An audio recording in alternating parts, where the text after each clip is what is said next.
ইডেনের মাঠে কলকাতা বনাম পাঞ্জাব ম্যাচ বৃষ্টির জন্য পরিত্যক্ত, উভয় দলই 1 পয়েন্ট করে পেল। তো প্রথমেই পাঞ্জাব ব্যাটিং করে 201 রান করেছিল 4 উইকেট হারিয়ে। সেই রান যখন চেস করতে নামে কেকেআর 1 ওভার ব্যাটিং করে তারা 7 রান করে। তো তারপরে বৃষ্টি আসে, প্রবল ঝড় বৃষ্টি, যার ফলে ম্যাচ আর কন্টিনিউ করা যায়নি। কারণ যত সময় গেছে বৃষ্টির ইন্টেন্সিটিও বেড়েছে। তো কাট অফ টাইম ছিল 11:44। তো অলমোস্ট 11টার কাছে তখন প্রায় বৃষ্টি কমে গেলেও পুরোপুরিভাবে কমেনি, ঝিরঝির বৃষ্টি হচ্ছিল। তো সেইখানে কখনোই গ্রাউন্ডকে রেডি করা পসিবল না।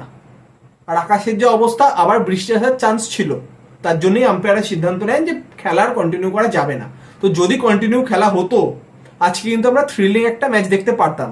কারণ লাস্ট 5 ওভারে যেভাবে কেকেআর কামব্যাক করেছিল এই ম্যাচে, তারা এত সহজে ম্যাচটা আজকে হারতো না। তো শুরুতেই শ্রেয়াস আইয়ার টস জিতে ব্যাটিং করার সিদ্ধান্ত নেয়।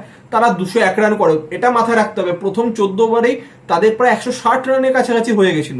তো অর্থাৎ সকলে এক্সপেক্ট করেছিল যে 220 230 তো ইজিলি হবে। সেই জায়গাতে ডেথ ওভার্সে Vaibhav Arora 2 over, 1 over Narine, 1 Varun, এবং সেখানে 2 ওভার রাসেল, এবং ঠিক 13 নম্বর ওভারটা যেখানে হচ্ছে প্রিয়াংশ আরিয়াকে আউট করে রাসেল। তো রাসেলের 3 ওভার খুব গুরুত্বপূর্ণ ছিল। ডেথ ওভার্সের দুরন্ত বোলিং, যার জন্য 201 কিন্তু আটকে রাখা গেছিল পাঞ্জাবকে। তো শুরুতেই পাঞ্জাবের যে দুজন ওপেনার, প্রিয়াংশ আরিয়া করে 35 বল 69 এবং প্রভু সিমরান 49 বলে 83। এই দুজনের দুরন্ত ব্যাটিং করছিলেন, সেঞ্চুরির ওপর পার্টনারশিপ। ফাইনালি সেই পার্টনারশিপকে ব্রেক করেন রাসেল।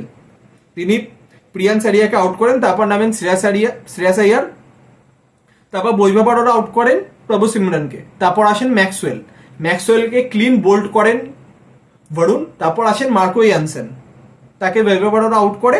তো তারপর জশ ইংলিশ আসে, তিনি 11 রানের নট আউট থাকে এবং শ্রেয়াস আইয়ার 25 রানের নট আউট থাকে। এখানে গুরুত্বপূর্ণ বিষয়, শ্রেয়াস আইয়ারে ক্যাচ মিস করেন বৈভব আরোরা রাসেলের বলে। এখানে অবশ্যই দুরন্ত বোলিং করেছেন বৈভব আরোরা লাস্টের দিকে। তিনি 2 উইকেট নিয়েছেন, 1 উইকেট নিয়েছেন বরুণ এবং 1টি নিয়েছেন রাসেল। তো এইখানে একটি বিষয় যে রাসেল যে ম্যাচে বোলিং করেছেন প্রতি ম্যাচে তিনি উইকেট তুলেছেন, কিন্তু তারপরও তাকে ধারাবাহিকভাবে বোলিং এর ক্ষেত্রে তাকে রাহানে ইউজ করছেন না।